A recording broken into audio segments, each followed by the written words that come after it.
Hello friends, आज की class में हम लोग देखने वाले हैं डीएलएड थर्ड सेमेस्टर का विषय है समावेशी शिक्षा। इसमें हम लोग अतिलघुत्तरी प्रश्नों को देखेंगे और ये राजन सीरीज है दोस्तों। इसमें जितने भी अतिलघुत्तरी प्रश्न आए हैं उन सभी को मैं सॉल्व कराने वाला हूँ। प्रयास करूंगा एक ही वीडियो में कंप्लीट हो।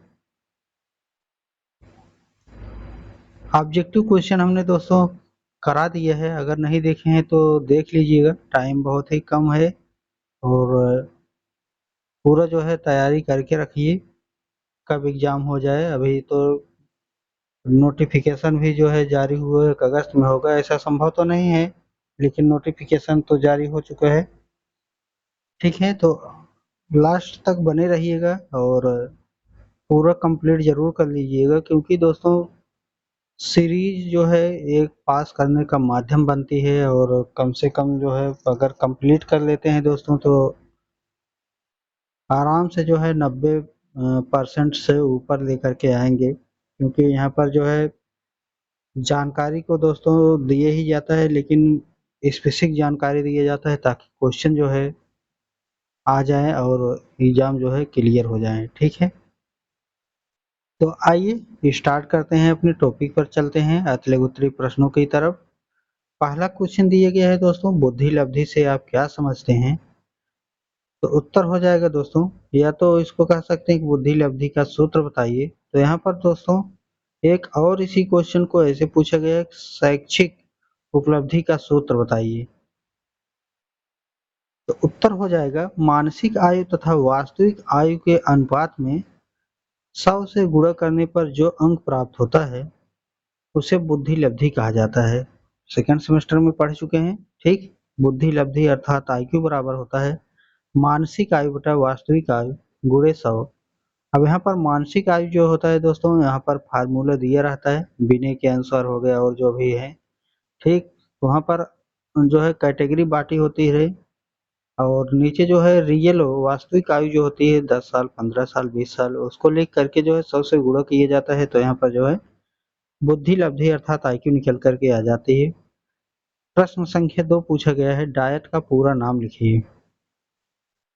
जिला शिक्षा प्रशिक्षण संस्थान, district institution of education and training. ठीक, आगे प्रश्न संख्या 3 पूछा गया है, सृजनात्मकता के प्रमुख तत्व बताइए।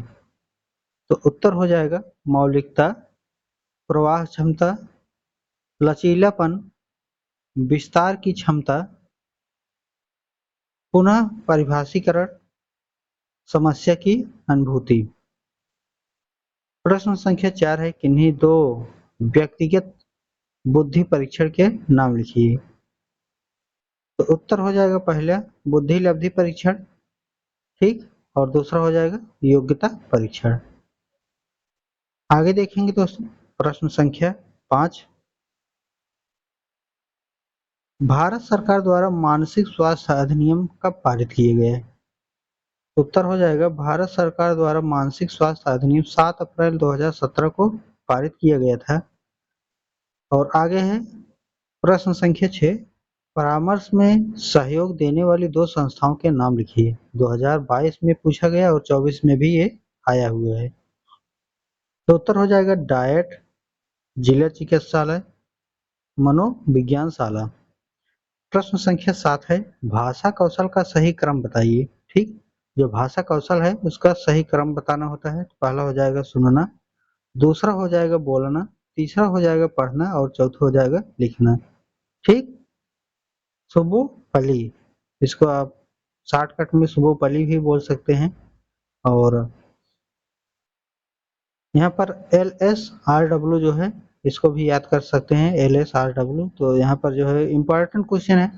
ठीक है, सेकेंड सेमेस्टर में भी पूछा गया था, थर्ड में भी पूछा गया, फर्स्ट में भी पूछा गया था ये, और फोर्थ में भी आने की संभावना है, और थर्ड में तो जो है सेकेंड में पूछा गया, थर्ड में तो दोस्तों यहाँ पर दिया ही गया है, पूछा ही गया है। ठीक है, आगे प्रश्न संख्या 8 है, enriched curriculum of for rapid learner पुस्तक के लेखक कौन है? उत्तर है लता एस हॉलिंगवर्थ। ठीक है, और आगे है प्रश्न संख्या 9। निर्देशन के दो उपकरण बताइए। पहला हो जाएगा साक्षात्कार, दूसरा हो जाएगा प्रश्नावली। ठीक, आगे देखेंगे। प्रश्न संख्या 10 है परामर्शदाता के 4 गुण बताइए। तो उत्तर हो जाएगा पहला, उपबोध्य की समस्याओं को समझकर उनसे मुक्ति दिलाने में मदद करनी चाहिए। दूसरा पॉइंट है, उसे ऐसे उपाय बताने चाहिए जिससे उनकी शैक्षणिक उपलब्धि में वृद्धि हो जाए। यहाँ पर शैक्षणिक मतलब है पढ़ने पढ़ाने से। ठीक है। तीसरा पॉइंट है, अपने साथी छात्रों को उनके संबंध में किस प्रकार अच्छे रहें, इस कार्य में परामर्शदाता से अच्छी सलाह लेनी चाहिए। ठीक है। चौथा पॉइंट है, उनके व्यवहार में क्या वास्तव में कुछ कमियां हैं, इसका सही आभास उन्हें कराना चाहिए। ठीक, अभी तक अगर दोस्तों जुड़े हुए हैं, समझ में आ रहा है तो जो है पहली बार आए हैं तो लाइक कर दीजिएगा, बाकी शेयर सब्सक्राइब सभी लोग कर दीजिएगा। ठीक है। आइए हम आगे चलते हैं दोस्तों, और कमेंट में बताइएगा कि कितने क्वेश्चन आपको याद होते जा रहे हैं। याद होने का मतलब है कि अगर आप क्वेश्चन आ जा रहा है तो अपने मन से आप बना करके लिख पाएंगे। ठीक है।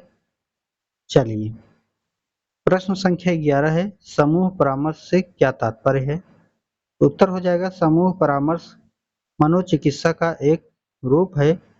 इसमें एक या अधिक परामर्शदाताओं के मार्गदर्शन में समान समस्याओं से जूझ रहे लोगों का एक समूह बनता है, जिसमें लोग अपनी समस्याओं पर चर्चा करते हैं और एक दूसरे से सीखते हैं। ठीक, चलिए, प्रश्न संख्या 12 है छात्रों को निर्देशन प्रदान करने के लिए दो विधियों के नाम बताइए। तो यहाँ पर अनुभवनात्मक हो जाएगा अधिगम और दूसरा हो जाएगा सहभागी अधिगम। 2024 में पूछा गया है।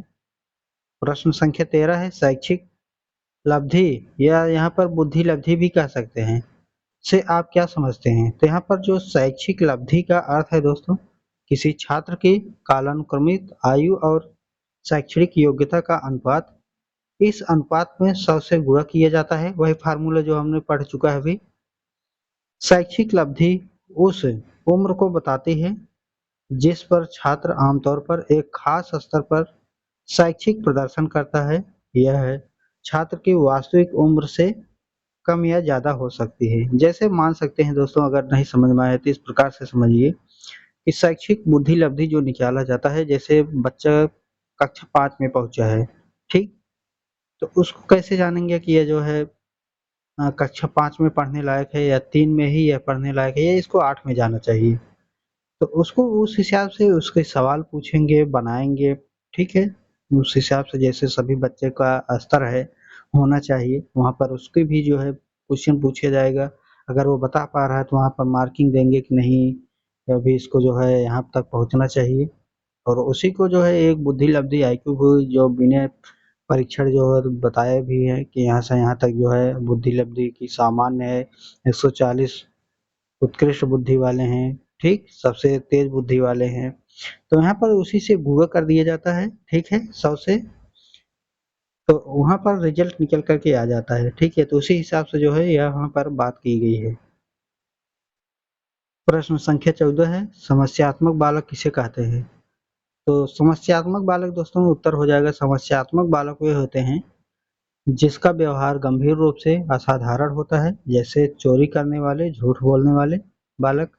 ठीक, आगे देखेंगे। प्रश्न संख्या 15 है विद्यालय निरीक्षण के प्रकार बताइए। तो यहाँ पर जो है विद्यालय निरीक्षण के निम्नलिखित प्रकार होते हैं। पहला है सामान्य या पूर्ण परीक्षण निरीक्षण, और दूसरा है आंशिक निरीक्षण, तीसरा है अनुवर्ती निरीक्षण, और चौथा है सहभागी निरीक्षण, पांचवा है असहभागी निरीक्षण, छठवां है दोस्तों सरल अथवा अनियंत्रित निरीक्षण, आठवां सातवां है व्यवस्थित अथवा नियंत्रित निरीक्षण। ठीक है, आगे देखेंगे। प्रश्न संख्या 16 मंदबुद्धि बालकों की बुद्धि लब्धि कितनी होती है। तो यहाँ पर मंद बुद्धि बालकों की बुद्धि लब्धि 25 से 70 के बीच होती है। एजुकेशनल एंड वोकेशनल गाइडेंस का लेखक बताइए। तो इसके कोचर जो है राइट आंसर हो जाएगा। आगे प्रश्न संख्या 18 है, सामान्य बच्चों की बुद्धि लब्धि कितनी होती है?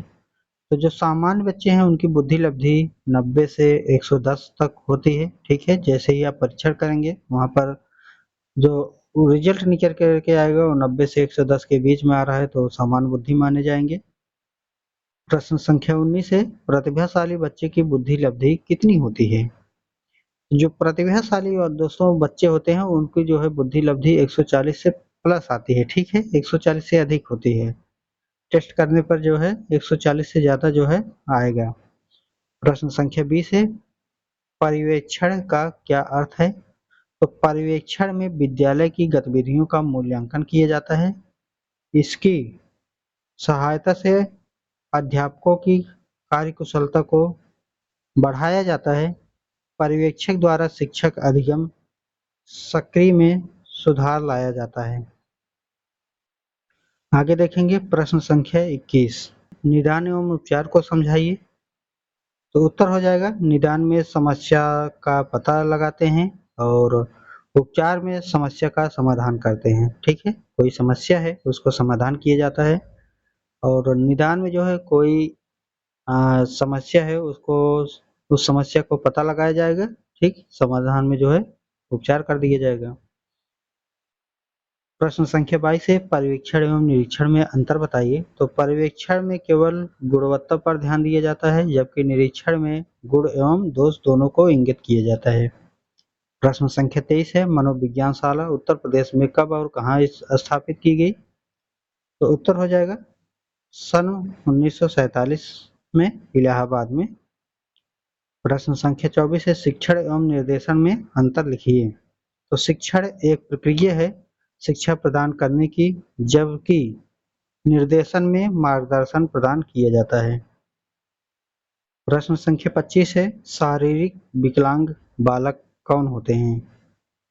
तो उत्तर हो जाएगा, शारीरिक विकलांग बालक ऐसे बच्चे जो अस्थिरबाधित, दृष्टिबाधित, श्रवण बाधित अथवा मूक बधिर होते हैं, शारीरिक विकलांग बालक कहलाते हैं। किसी भी प्रकार के विकलांग होंगे लेकिन वहां पर शारीरिक विकलांग बालक कहलाएंगे। ठीक है।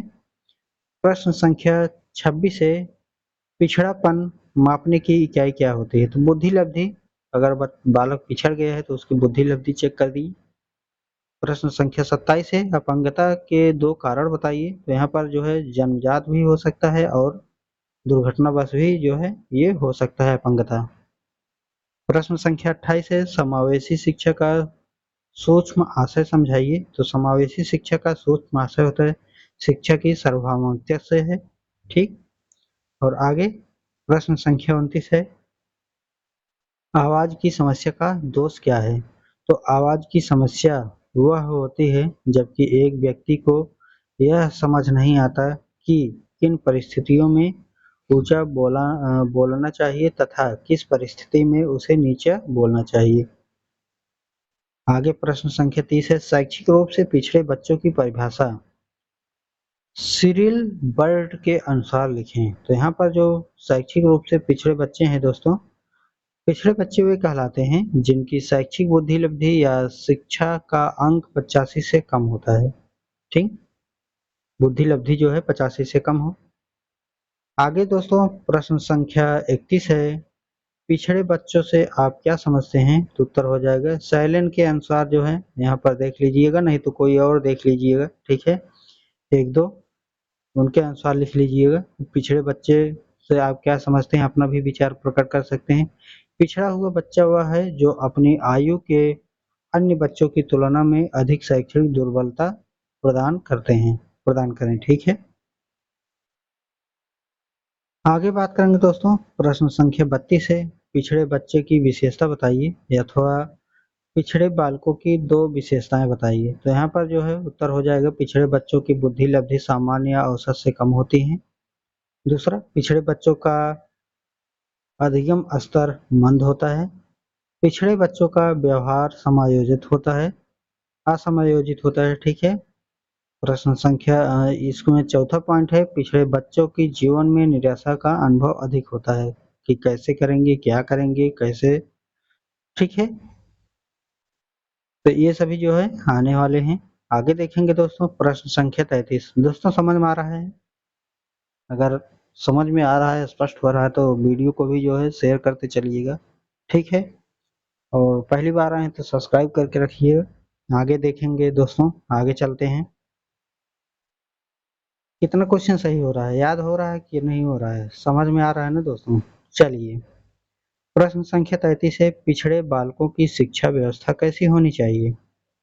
तो जो पिछड़े बालकों के लिए विद्यालय का वातावरण जो है भय मुक्त होना चाहिए। पता लगा डरा दे रहे हैं, मारने की धमकी, ठीक, मार दे रहे हैं, पीट दे रहे हैं, तो कहाँ से ही जो है पिछड़े बच्चे वैसे भी नहीं आते हैं, ठीक।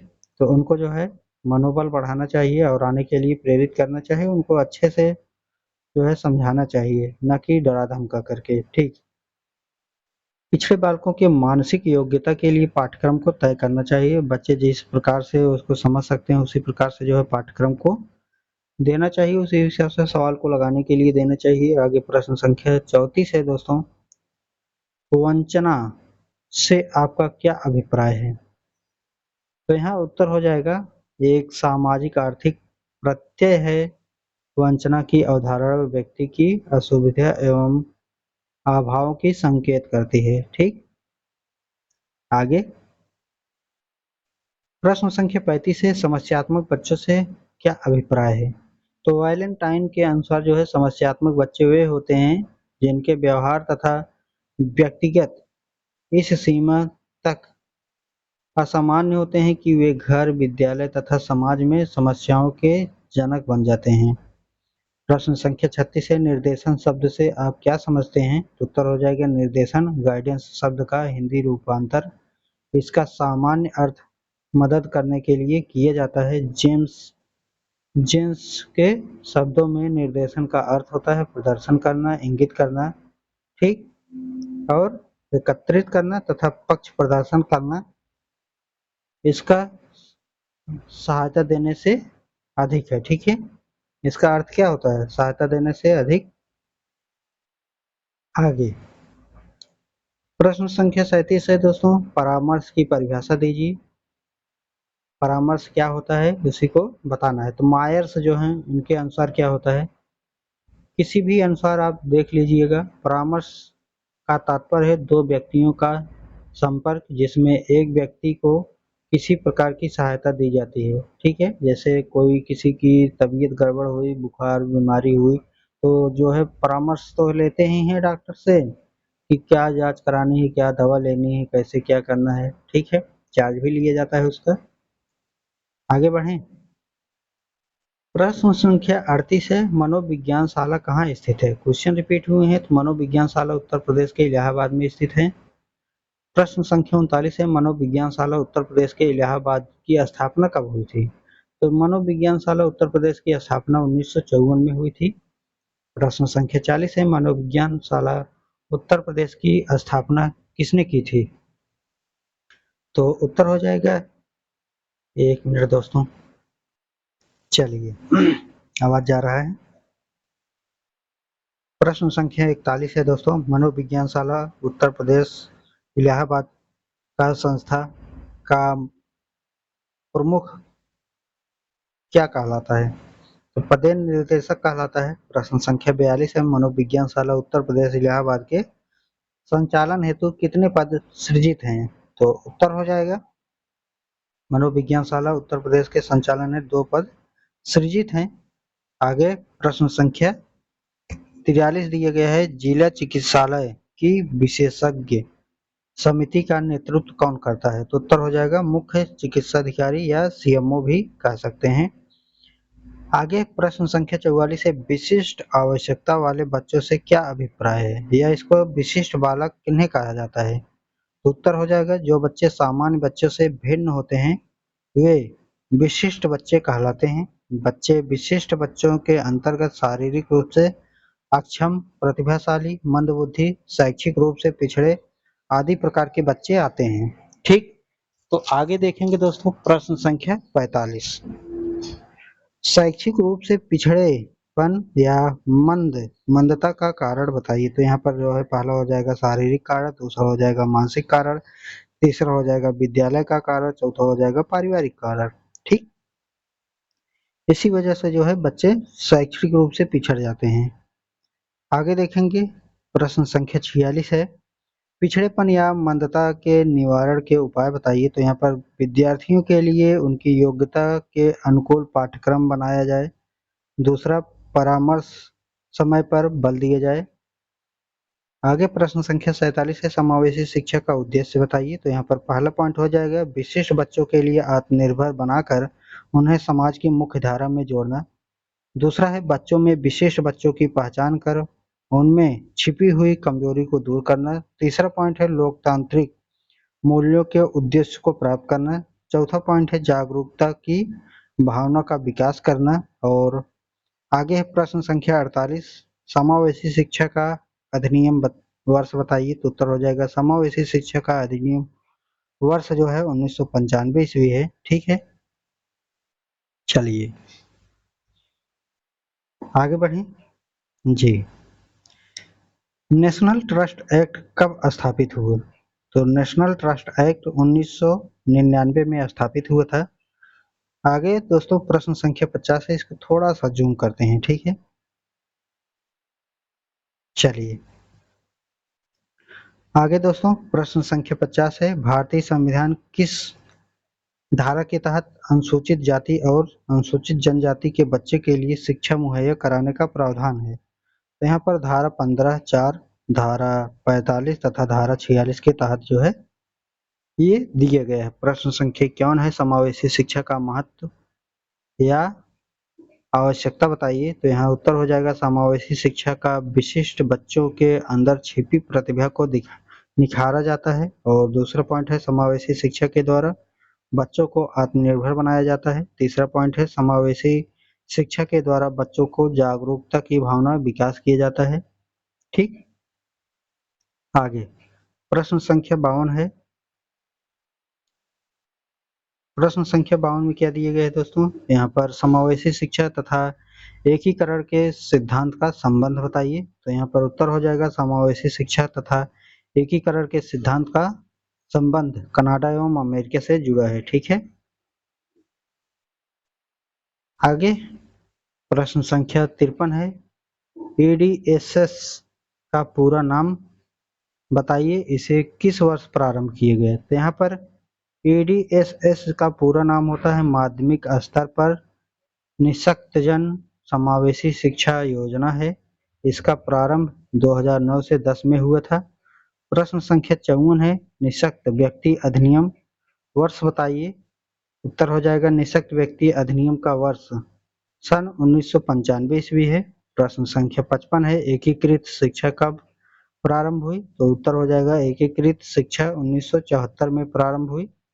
प्रश्न संख्या 56 है। एकीकृत शिक्षा परियोजना का प्रारंभ कब हुआ? तो उत्तर हो जाएगा एकीकृत शिक्षा परियोजना का प्रारंभ 1930 ईस्वी में हुआ था। चलिए आगे देखेंगे प्रश्न संख्या 57। समन्वित शिक्षा कब प्रारंभ हुई? उत्तर हो जाएगा समन्वित शिक्षा वर्ष 2005 में प्रारंभ हुई थी। अगला प्रश्न है प्रश्न संख्या 58। राष्ट्रीय विकलांग नीति कब आई? तो राष्ट्रीय विकलांग नीति 2006 में आई थी। प्रश्न संख्या 59 है। आईईडीसी का पूरा नाम बताइए, इसका प्रारंभ कब हुआ था? तो समावेशित शिक्षा व्यवस्था यहाँ पर दोस्तों प्रारंभ जो है 1974 ईस्वी में हुआ था। ठीक है, यहाँ पर थोड़ा सा मिसप्रिंट है। आगे प्रश्न संख्या 60 है। निःशक्त जन अधिनियम कब लागू हुआ? तो यह जो है 1995 ईस्वी में लागू हुआ। ठीक है, आगे देखेंगे प्रश्न संख्या 61। ठीक,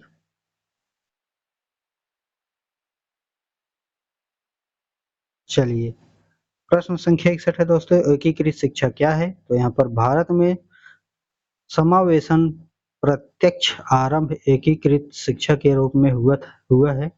एकीकृत शिक्षा के माध्यम से दृष्टिबाधित बच्चों को सामान्य बच्चों के साथ पास के सामान्य विद्यालय में ही शिक्षा देने की योजना है। ठीक, एकीकृत शिक्षा का मतलब होता है।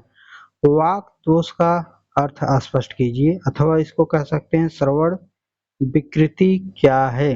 ठीक, तो श्रवण मतलब होता क्या है, सुनना होता है। ठीक, समझ लेते हैं।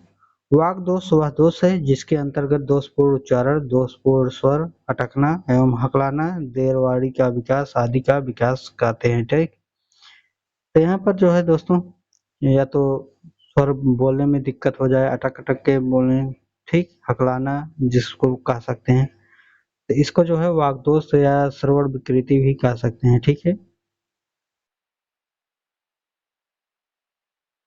चलिए, आ रहा है दोस्तों, कितना क्वेश्चन समझ में आया, सभी आ रहे हैं ना, आगे बढ़ें। चलिए, असुविधा संपन्न समूह के बच्चे कौन हैं? तो पहला पॉइंट हो जाएगा शारीरिक रूप से विकलांग, दूसरा हो जाएगा मानसिक रूप से विकलांग, तीसरा हो जाएगा अनुसूचित जाति के बच्चे और चौथा हो जाएगा अनुसूचित जनजाति के बच्चे। ठीक, असुविधा संपन्न समूह के बच्चे कौन हैं, ये यहाँ पर ये पूछा गया है, तो ये डाल सकते हैं। प्रश्न संख्या 64 है, टी.के.एन. मेनन के अनुसार शैक्षिक रूप से पिछड़े किसे कहते हैं? तो टी.के.ए. मेनन के अनुसार भारतीय स्थिति में पिछड़ा बालक वह बालक है जो अपनी कक्षा में औसत आयु से 1 से अधिक वर्ष बड़ा हो। ठीक, प्रश्न संख्या 65 है, निर्देशन कितने प्रकार का होता है?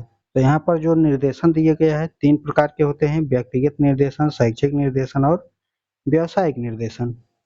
प्रश्न संख्या दोस्तों 66 दिए गए हैं, श्रवण विकलांग कितने प्रकार का होता है? तो यहाँ पर चालकीय श्रवण दोष और संवेदित श्रवण दोष होते हैं। और प्रश्न संख्या 67 दिए गए हैं, अन्वेषण विधि की खोजकर्ता कौन है? तो अन्वेषण विधि की खोजकर्ता प्रोफेसर आर्मस्ट्रांग है। प्रश्न संख्या 68 है, प्रोजेक्ट विधि के खोजकर्ता कौन है?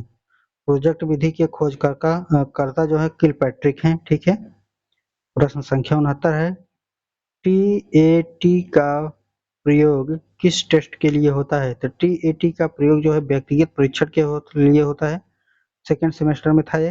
प्रश्न संख्या 70 है, 80 से 89 आईक्यू वाले बच्चे कैसे होते हैं? तो यहाँ पर 80 से 89 आईक्यू वाले बच्चे जो है मंद बुद्धि के होते हैं। ठीक है, अगर इसके बीच में आईक्यू आ रहा है तो वो मंद बुद्धि के बच्चे होंगे। प्रश्न संख्या 71 है, 70 से 89 70 से 79 आईक्यू वाले बच्चे कैसे होते हैं? तो 70 से 79 आईक्यू वाले बच्चे क्षीण बुद्धि के होते हैं। प्रश्न संख्या 72 है, 50 से 69 आईक्यू वाले बच्चे कैसे होते हैं? तो यहाँ पर जो है 50 से 89 आईक्यू वाले बच्चे अल्प बुद्धि के होते हैं। ठीक, चलिए, प्रश्न संख्या 73 है, बाल अपराध के कोई 2 कारण लिखिए। तो पहला हो जाएगा विघटित परिवार, ठीक, और दूसरा गरीबी। यही 2 कारण है दोस्तों, बाकी और भी हैं। बाल अपराध होने के लिए बालक अपराधी बन जाते हैं। ठीक, 74 है प्रश्न, मंद बुद्धि के बालकों का प्रकार बताइए। तो मंद बुद्धि बालक के 3 प्रकार होते हैं, पहला जड़ बुद्धि, दूसरा हीन बुद्धि, तीसरा मूढ़ बुद्धि। प्रश्न संख्या 75 है, सामूहिक बुद्धि परीक्षण की विशेषता बताइए। तो यहाँ पर जो है सामूहिक बुद्धि परीक्षण शाब्दिक तथा अशाब्दिक तो दोनों होते हैं। ठीक, शाब्दिक और अशाब्दिक दोनों होते हैं। आगे प्रश्न संख्या 76 पूछा गया है दोस्तों, राष्ट्रीय न्याय अधिनियम किस वर्ष आया? ठीक, तो राष्ट्रीय न्याय अधिनियम जो है दोस्तों 1999 ईस्वी में आया। आगे प्रश्न संख्या 77 है, राज्य सरकार प्रतिवर्ष निःशक्त बच्चों को कितनी धनराशि देनी चाहिए? ठीक, तो राज्य सरकार प्रतिवर्ष निःशक्त बच्चों को 600 रुपए की धनराशि देती है। ठीक, प्रश्न संख्या 78 है, बुद्धि परीक्षण के जनक कौन है? तो बुद्धि परीक्षण के जनक जो है बिने हैं। ठीक, बुद्धि लब्धि सूत्र का पूर्ण रूप किसे दिया गया? बुद्धि लब्धि का पूर्ण रूप से टर्मन को दिए गए, ठीक है। जो टर्मन है वो जो है बुद्धि लब्धि का जो है एक चार्ट प्रदर्शित किए हैं, दिखाए हैं, ठीक। उसमें कैटेगरी बांटे हुए हैं कि कौन कितना के बीच में आता है तो उसकी क्या बुद्धि होगी, आईक्यू क्या होगी। प्रश्न संख्या 80 है, शाब्दिक सामूहिक परीक्षण का दूसरा नाम बताइए। तो शाब्दिक सामूहिक परीक्षण का दूसरा नाम जो है आर्मी अल्फा परीक्षण है, ठीक है। प्रश्न संख्या 80 है, शाब्दिक सामूहिक परीक्षण का दूसरा नाम बताइए। तो अशाब्दिक, यहाँ पर अशाब्दिक है, अशाब्दिक सामूहिक परीक्षण का दूसरा नाम, तो अशाब्दिक सामूहिक परीक्षण का दूसरा नाम आर्मी बीटा परीक्षण है। प्रश्न संख्या 82 है यहाँ पर कि बुद्धि परीक्षण बुद्धि लब्धि के आधार पर बालकों को कितने वर्गों में बांटा गया है। तो यहाँ पर उत्तर हो जाएगा, पहला है सामान्य बुद्धि, दूसरा है श्रेष्ठ बुद्धि, तीसरा है मंद बुद्धि। प्रश्न संख्या 83 है, डॉक्टर जलोटा ने किस बुद्धि परीक्षण का निर्माण किए। तो यहाँ पर डॉक्टर जलोटा ने सन 1951 ईस्वी में सामूहिक बुद्धि परीक्षण का निर्माण किया था, ठीक। आगे प्रश्न संख्या 84 है, परामर्श किसे कहते हैं। तो उत्तर हो जाएगा, किसी व्यक्ति की समस्याओं एवं कठिनाइयों को दूर करने के लिए दी जाने वाली सहायता, सलाह और मार्गदर्शन को परामर्श कहते हैं, ठीक है। प्रश्न संख्या 85 है, अल्फ्रेड बिने ने पहला बुद्धि परीक्षण कब किया था। तो यहाँ पर 1915 में किया था। प्रश्न संख्या 86 है, परामर्श की दो विधियों के नाम लिखिए। तो उत्तर हो जाएगा, परामर्श की दो विधियां निम्नलिखित हैं, पहला है निर्देशात्मक परामर्श, दूसरा है अनिर्देशात्मक परामर्श। आगे बढ़ेंगे। प्रश्न संख्या 87 है, समावेशी शिक्षा का क्या अर्थ है। तो समावेशी शिक्षा से तात्पर्य है कि छात्रों को सार्थक शिक्षा अनुकूलतम पर्यावरण में उपलब्ध कराई जाए, जिससे वे अपने जीवन को सफल बना सकें। इसमें योग्यता, शारीरिक अक्षमता, भाषा, संस्कृति, परिवार, पृष्ठभूमि एवं उम्र आदि किस प्रकार का अवरोध उत्पन्न कर सकें। प्रश्न संख्या 88 है, टीएलएम से क्या समझते हैं। तो उत्तर हो जाएगा, टीएलएम वह सामग्री जिसके द्वारा शिक्षण को सरल, सुगम और आकर्षक बनाया जाता है। शिक्षक बच्चों को पढ़ाते समय जिन सामग्रियों का प्रयोग करते हैं वह शिक्षण अधिगम सामग्री कहलाती है, ठीक। टीएलएम वही होता है दोस्तों जो हम लोग अवलोकन करके आए हैं थर्ड सेमेस्टर, सेकंड सेमेस्टर में और थर्ड सेमेस्टर में बच्चों को पढ़ाने के लिए जो टीएलएम होता है, समझाने के लिए प्रयोग करते हैं, ठीक है। उससे जुड़ी समस्याओं को जो चित्र में दिखा करके या साथ में सामग्री लेकर के दिखा करके जो भी पढ़ाते हैं वही तो टीएलएम बोला जाता है उसी को। आगे प्रश्न संख्या 89 है, अपवंचित बालक पिछड़े बालक से कैसे भिन्न है। तो उत्तर हो जाएगा, अपवंचित बालक अपनी मौलिक आवश्यकताओं की पूर्ति करने में सक्षम नहीं होते, जबकि पिछड़े बालक अपनी मौलिक आवश्यकताओं की पूर्ति करने में समर्थ होते हैं, ठीक है।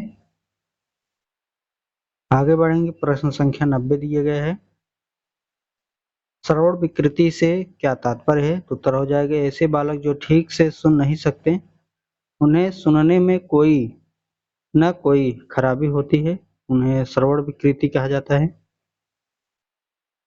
आगे प्रश्न संख्या 91 दिए गए हैं, डाइट की स्थापना के दो उद्देश्य बताइए। तो यहाँ पर उत्तर हो जाएगा, पहला शिक्षण अधिगम सामग्री का विकास करना, दूसरा हो जाएगा औपचारिक और अनौपचारिक शिक्षा के बीच की दूसरी घटाकर इसमें एकात्मक स्थापित करना।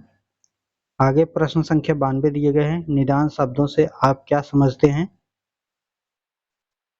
यहाँ पर उत्तर हो जाएगा, बालक जब अध्ययन करते हैं तो उन्हें कई समस्याओं का सामना करना पड़ता है।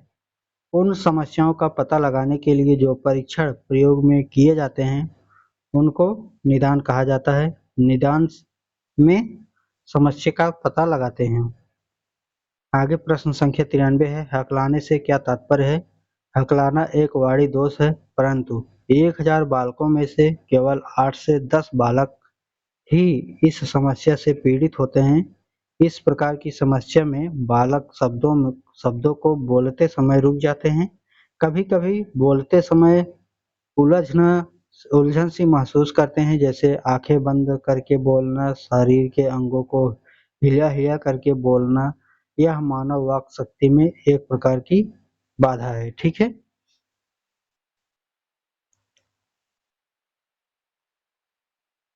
आगे आ रहा है ना दोस्तों समझ में? ठीक, एक बार फिर कहना चाहूंगा कि अभी जो नए नए जुड़े हैं दोस्तों, वो लोग जो है प्लीज सब्सक्राइब कर दीजिए, बाकी सभी लोग एक बार शेयर कर दीजिएगा अपने दोस्तों को भी, ग्रुप में, व्हाट्सएप में, जो भी जहाँ पर लगाना है एक बार लगा दीजिएगा। ठीक है, और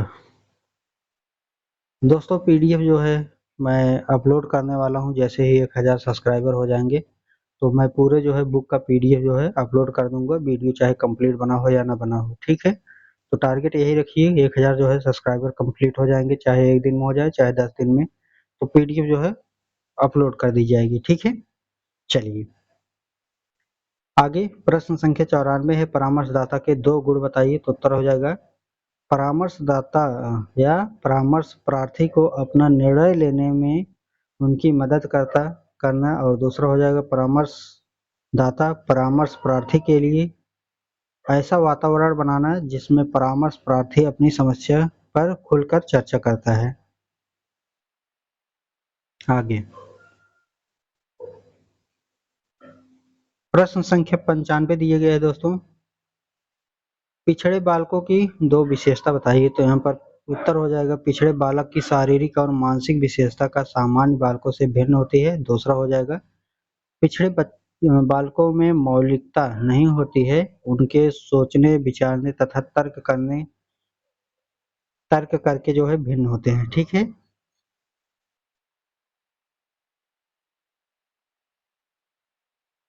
आगे प्रश्न संख्या 96 दिए गए, शारीरिक दक्षता से क्या तात्पर्य है?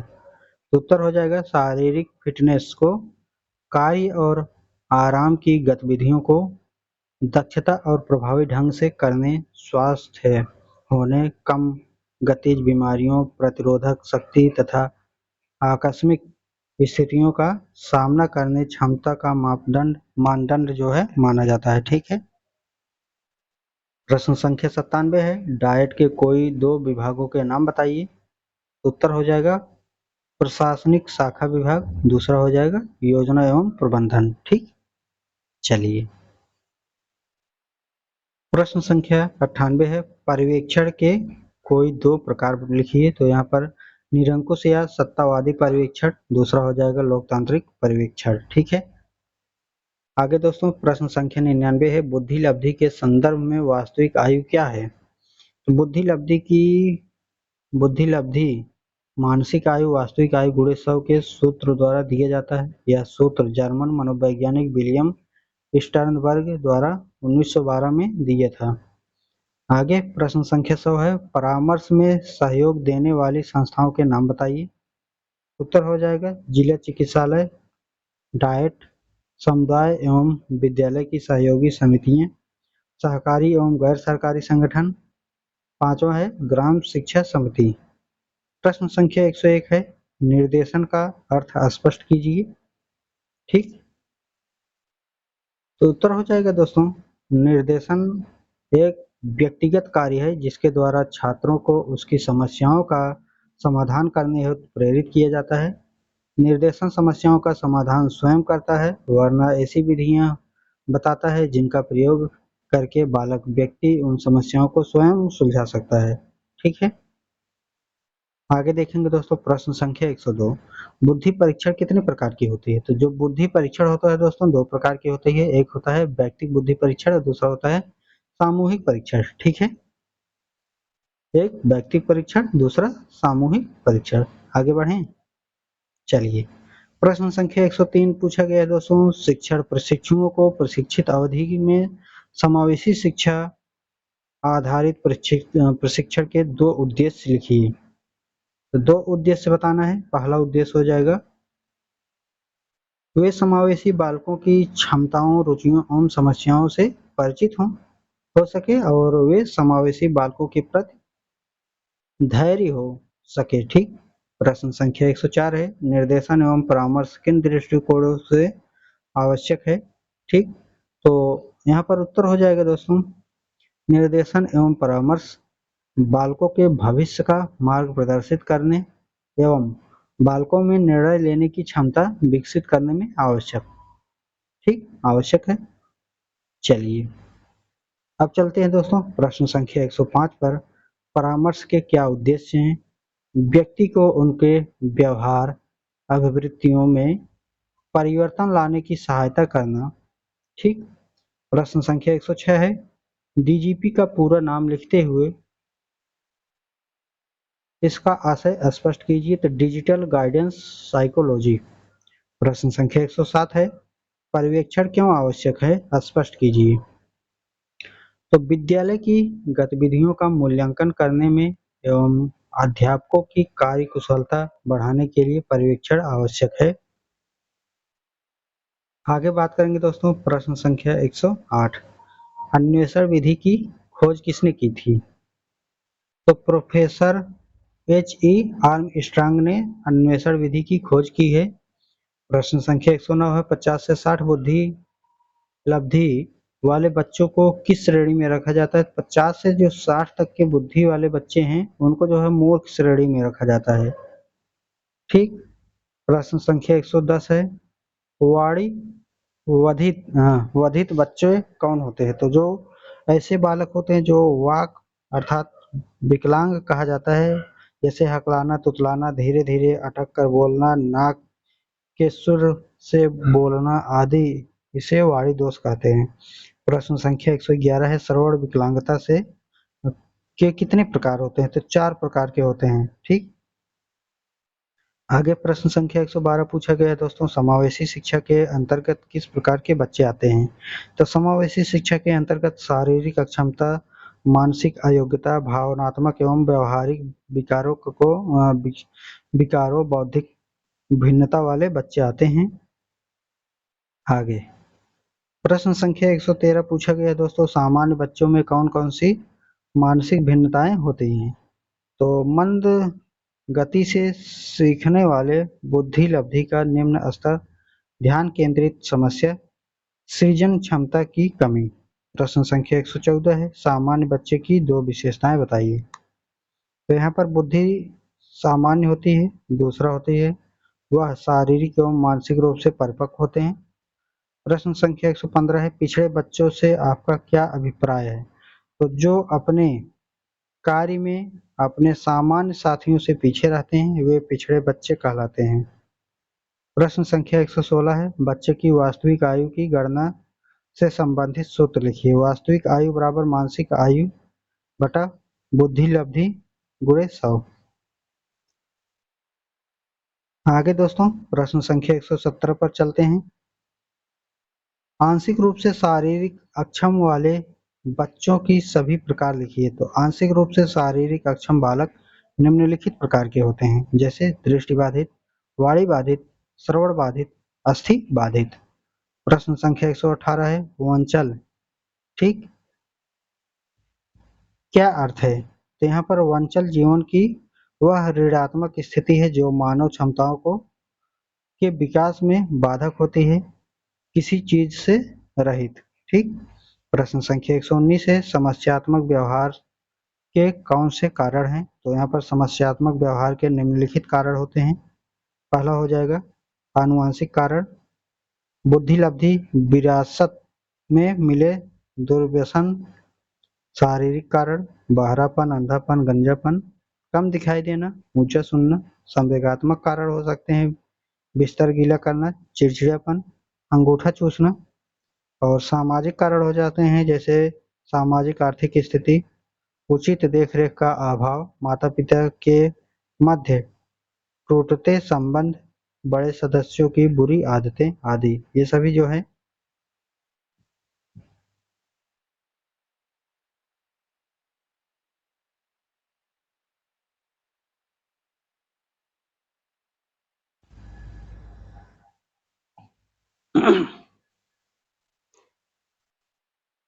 चलिए आगे बढ़ते हैं दोस्तों। आगे है प्रश्न संख्या 120। कमेंट करते रहिएगा नीचे। ठीक, बताते रहिएगा कहाँ तक समझ में आ रहा है, और वो भी हमें बताइएगा कि जहाँ पर आपको समझ में नहीं आया है, ठीक है? ताकि मैं भी पता कर सकूँ कि कहाँ पर जो है मैं गलती कर रहा हूँ, नहीं समझा पा रहा हूँ, ठीक है? आगे बढ़ें? चलिए, मैराथन क्लास है दोस्तों, वीडियो लंबा होगा ही। आगे है प्रश्न संख्या 120, सामाजिक निर्देशन से आप क्या समझते हैं? तो उत्तर हो जाएगा सामाजिक निर्देशन का अर्थ है सामाजिक परिपक्वता, अच्छी आदतें तथा पक्षपात को दूर करना और अच्छे मूल्यों को सीखना। प्रश्न संख्या 121 है छात्रों को निर्देशन प्रकार देने वाली दो विधियों के नाम लिखिए अथवा निर्देशन प्रदान करने वाली विधियां हैं। तो उत्तर हो जाएगा निर्देशन प्रदान करने वाली 5 विधियां हैं व्यक्तिगत तालिका सेवा, सूचना सेवा, परामर्श सेवा और संस्थापन सेवा। ठीक। अनुवर, अनुवर्तन सेवा। प्रश्न संख्या 122 है प्रतिभाशाली बच्चे किन्हें कहते हैं? तो प्रतिभाशाली बालकों की बुद्धि सामान्य बालकों से अधिक होती है। मनोवैज्ञानिक के अनुसार जिनकी बुद्धि लब्धि 140 से अधिक होती है। आगे प्रश्न संख्या 123 है बुद्धि लब्धि किसे कहते हैं? सोदाहरण स्पष्ट कीजिए। बुद्धि लब्धि बालक अथवा व्यक्ति की सामान्य योग्यता के विकास की गति बताती है। कोल एवं ब्रुस के अनुसार बुद्धि लब्धि यह बताती है कि बालक की मानसिक योग्यता में किस गति से विकास हो रहा है। तो जैसे किसी बालक की मानसिक आयु 100 और वास्तविक आयु 8 वर्ष है तो उसकी बुद्धि लब्धि आईक्यू जो है 125 होगी। ठीक है। आगे प्रश्न संख्या 124 है समावेशी शिक्षा। तो सामान्य शिक्षा से किस प्रकार भिन्न है? तो समावेशी शिक्षा शारीरिक, मानसिक, प्रतिभाशाली तथा विशिष्ट गुणों से युक्त विभिन्न बालकों पर अपनाई जाती है, लेकिन यह शिक्षा सामान्य बालकों को शिक्षण नहीं देती। समावेशी शिक्षा सामान्य बालकों की शिक्षा में से सर्वथा अलग। इस शिक्षा में ऐसे घटकों को शामिल किया जाता है जो सामान्य बालकों के कार्यक्रमों के साथ साथ विशिष्ट भी होते हैं। प्रश्न संख्या 125 है निर्देशन के दो प्रमुख उद्देश्य लिखिए। तो उत्तर हो जाएगा स्कूल में समायोजन में सहायता करना निर्देशन का मुख्य उद्देश्य होता है। दूसरा पॉइंट छात्रों में उनकी रुचि के अनुरूप विषयों का चयन करने में सहायता देना। प्रश्न संख्या 126 है परामर्श का अर्थ स्पष्ट कीजिए। डॉक्टर जुयाल के अनुसार परामर्श एक प्रकार की राय देना है जहां व्यक्ति स्वयं निर्णय लेने में सक्षम नहीं होता। ठीक। तो यहाँ पर प्रश्न संख्या 127 है निर्देशन एवं परामर्श में दो प्रमुख अंतर लिखिए। तो यहाँ पर उत्तर हो जाएगा दोस्तों निर्देशन एवं परामर्श में दो अंतर इस प्रकार है। पहला है निर्देशन सामूहिक एवं व्यक्तिगत दोनों प्रकार का हो सकता है, जबकि परामर्श एक समय में एक ही व्यक्ति के लिए उपलब्ध होता है। आगे दूसरा है निर्देशन व्यक्ति को समस्यात्मक समाधान के लिए योग्य बनाया जाता है, जबकि परामर्श के माध्यम से व्यक्ति को आत्मनिर्देशन के लिए सक्षम बनाया जाता है। प्रश्न संख्या 128 है मध्यम रूप से दृष्टिबाधित व्यक्ति के नेत्रों के देखने की क्षमता कितनी होती है? तो उत्तर हो जाएगा मध्यम रूप से दृष्टिबाधित व्यक्ति के नेत्रों को देखने की क्षमता 20/70 या 20/200 तक है। आगे प्रश्न संख्या 129 है दोस्तों अस्थिबाधित बालकों की पहचान से संबंधित लक्षण लिखिए। तो विकृत नितंब पाँव फिरा, दैनिक क्रियाओं में समस्या आना, हाथ पैर, शरीर के किसी अंग विकृति, मेरुरज्जु का वक्र होना। ठीक। चलिए आगे है प्रश्न संख्या 130 असुविधा संपन्न समूह के अंतर्गत किस समूह के बच्चे आते हैं? तो यहाँ पर अनाथ बच्चे, श्रमिक बच्चे, निर्धन आदि के बच्चे आते हैं। ठीक है। आगे प्रश्न संख्या 131 है अपवंचित बालकों से क्या अभिप्राय है? तो अपवंचित बालक वे बालक होते हैं जिन्हें वे सुविधाएं न मिल रही हों जो उन्हें मिलनी चाहिए अथवा उनकी श्रेणी अन्य साथियों से मिल रही हो। उदाहरण के लिए आर्थिक, सामाजिक, सांस्कृतिक सुविधाओं से वंचित बालक भाषा, धर्म, जाति, क्षेत्र, वर्ग, लिंग कारण अपवंचित छात्र इसी श्रेणी में आते हैं। ठीक है, चलिए आगे बढ़े दोस्तों, प्रश्न संख्या 132 पर चलते हैं। और यहाँ पर पूछा गया है प्रतिभाशाली बालकों की बुद्धि लब्धि कितनी होती है। उत्तर हो जाएगा मनोवैज्ञानिक के अनुसार बुद्धि लब्धि 120 से अधिक होती है, वे प्रतिभाशाली बालक कहलाते हैं। कुछ बालकों की बुद्धि लब्धि 180 से 190 तक हो सकती है। ठीक है, तो वहाँ पर जो है जो प्रतिभाशाली बालक होते हैं उनका जो है आईक्यू होता है दोस्तों वहाँ पर 140 से प्लस होती है। ठीक है,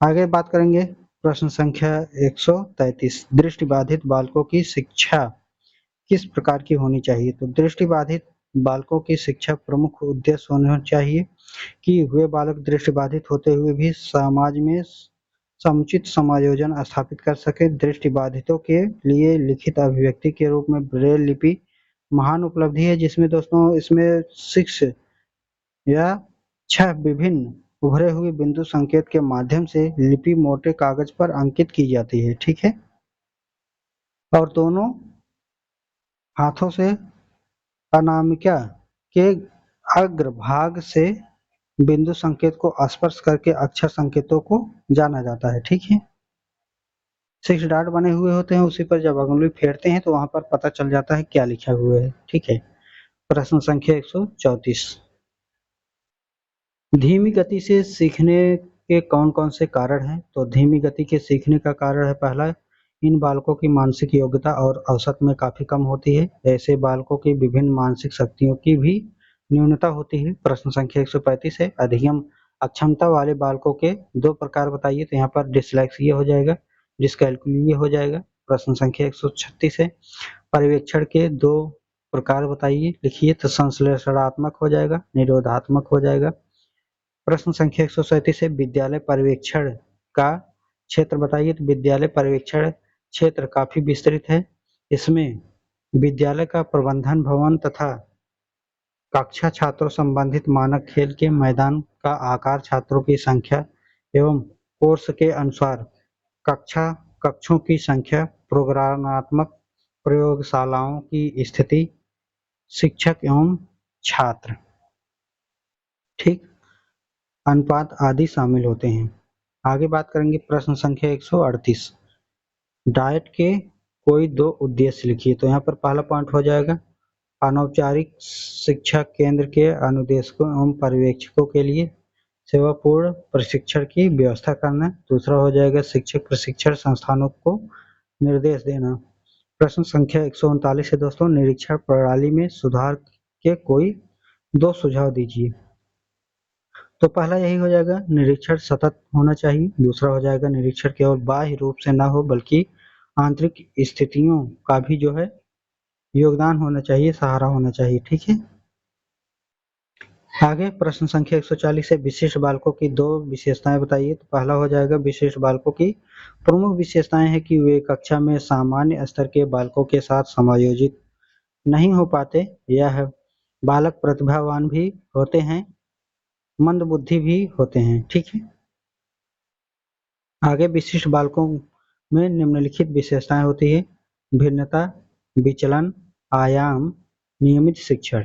आगे प्रश्न संख्या 131 है, 141 पूछा गया है, सृजनात्मक बालकों की पहचान हेतु किए जाने वाले किन्हीं 2 परीक्षणों का उल्लेख कीजिए। तो यहाँ पर ये परीक्षण 3 प्रकार के होते हैं, शाब्दिक, अशाब्दिक, शाब्दिक अशाब्दिक, सामान्य सृजनात्मक परीक्षण, भाषा सृजनात्मक परीक्षण, गणित सृजनात्मक परीक्षण। ठीक है,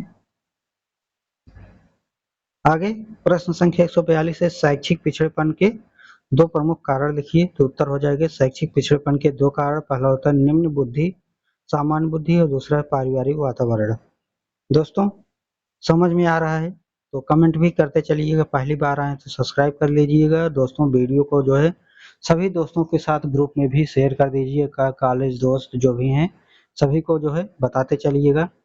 मैराथन ले रहे हैं दोस्तों, बहुत ही एक ही वीडियो में सोच रहे हैं कंप्लीट कराने का, और कंप्लीट करा देंगे। ठीक है, आइए तो बने रहिएगा लास्ट तक, सभी लोग जो है जुड़े रहिएगा। एग्जाम देख ही रहे हैं किस हिसाब से नोटिफिकेशन आ रहा है, और बैक किस हिसाब से लग रहा है आप सभी को पता है, ठीक है, 38%, 40%। तो ऐसा ना हो, आप लोग पढ़ते रहिएगा। आगे प्रश्न संख्या 143 है, बाल अपराध रोकने के 2 प्रमुख उपाय बताइए। तो यहाँ उत्तर हो जाएगा, घर, विद्यालय, समाज में बालक को आवश्यक सुविधाएं उपलब्ध कराना, अपराधियों की संगत से दूर रखना, उनकी मूलभूत आवश्यकताओं की पूर्ति साधन जुटाना। बाल अपराध रोकने के लिए आवश्यक अभिभावकों को भी इस हेतु निर्देश दिए जा सकते हैं। प्रश्न संख्या 141 है, निर्देशन का अर्थ स्पष्ट करते हुए परिभाषित कीजिए।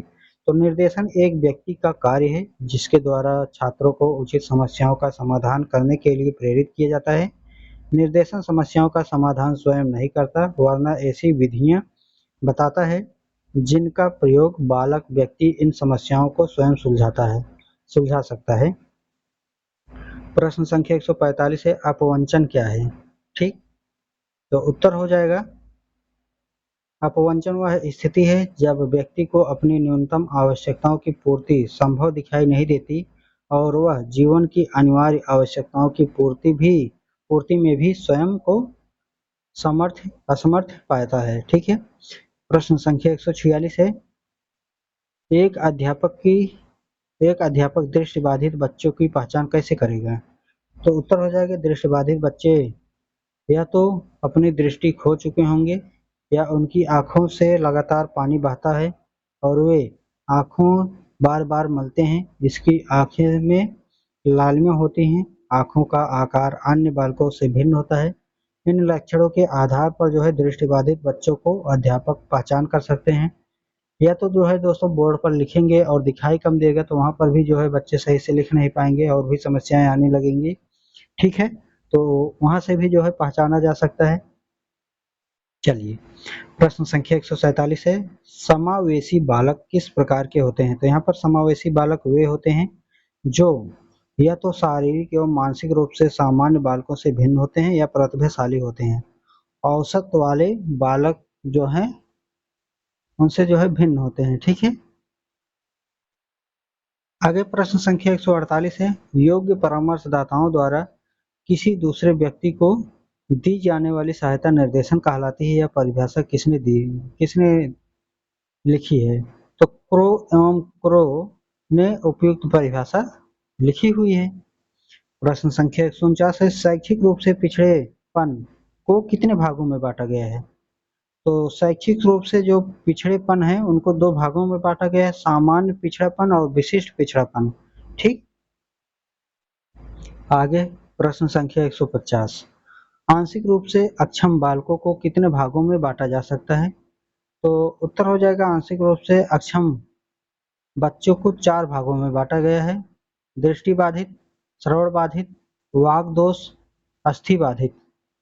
प्रश्न संख्या 151 है, निर्देशन एवं परामर्श दोनों पर्यायवाची शब्द नहीं है। परामर्श निर्देशन में समष्टि परामर्श की प्रक्रिया में साक्षात्कार एवं मूल्यांकन का प्रयोग साधन के रूप में होता है। यह कथन किसका है? तो हम्फ्री और ट्रैक्सलर का।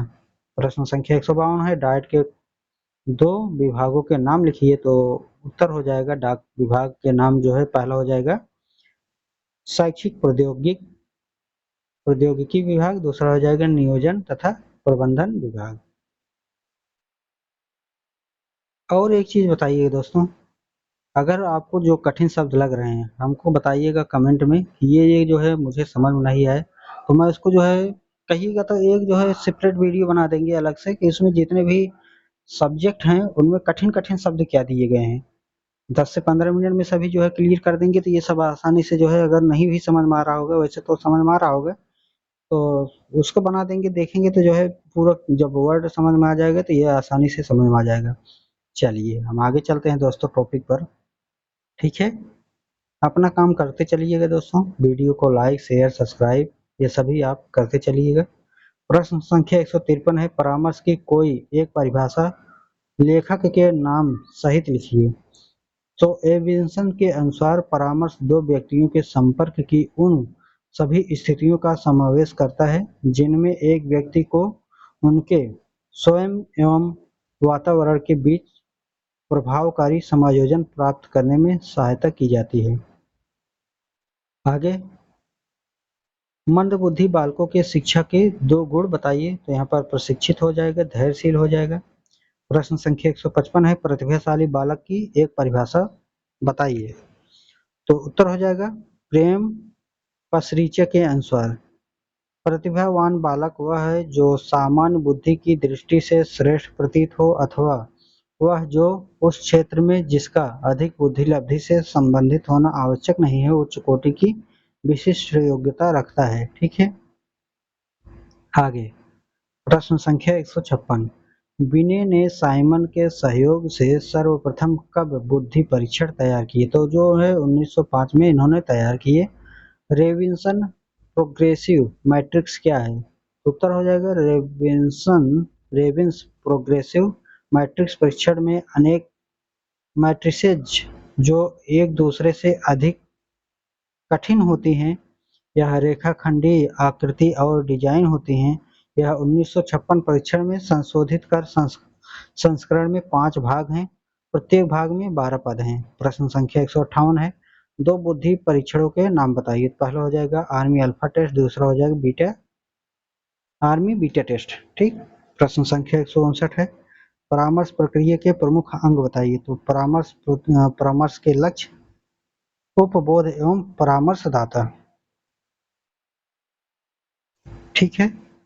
और आगे है, इसी में दूसरे शब्दों में कहा जाता है कि परामर्शदाता उनके उपबोध्य सामाजिक, धार्मिक एवं राजनीतिक परिवेश में जो मूल्य एवं आदर्श प्रचलित होंगे, उनके अनुसार ही परामर्श के लक्ष्य निर्धारित होंगे। प्रश्न संख्या 160 है, किसका कथन है विशिष्ट बालक जैसे कि बाल मनोविज्ञान में प्रयुक्त होता है से तात्पर्य अत्यधिक प्रवीण प्रतिभाशाली बालकों के साथ साथ उन बालकों से भी है जो निम्न बुद्धि या अन्य असमर्थताओं के होते हैं। तो यह जो है दोस्तों रेबन हो जाएगा राइट आंसर, रेबन का कथन है। ठीक है। तो हमने दोस्तों अतिलघुत्तरी प्रश्न कंप्लीट कर लिए हैं। ठीक है। तो आप सभी से रिक्वेस्ट है दोस्तों, आपको वीडियो पसंद आया तो जो है लाइक शेयर सब्सक्राइब कर दीजिएगा। ठीक है। वीडियो को जो है शेयर कर दीजिएगा दोस्तों के साथ। बहुत बहुत धन्यवाद दोस्तों जुड़ने के लिए। ठीक। आपको टेलीग्राम चैनल मिल जाएगा ज्ञान क्लासेस बाय ज्ञान सर्च पर, यहाँ पर पीडीएफ जो है प्रोवाइड हो जाएगी। जैसे ही दोस्तों 1000 सब्सक्राइबर्स कंप्लीट होते हैं तो आपको जो है पूरी बुक की पीडीएफ जो है आपको अपलोड कर दी जाएगा टेलीग्राम चैनल पर, आप वहाँ से डाउनलोड कर पाएंगे। तो चलिए दोस्तों, मिलते हैं नेक्स्ट वीडियो में। जुड़ने के लिए बहुत बहुत धन्यवाद। Thank you.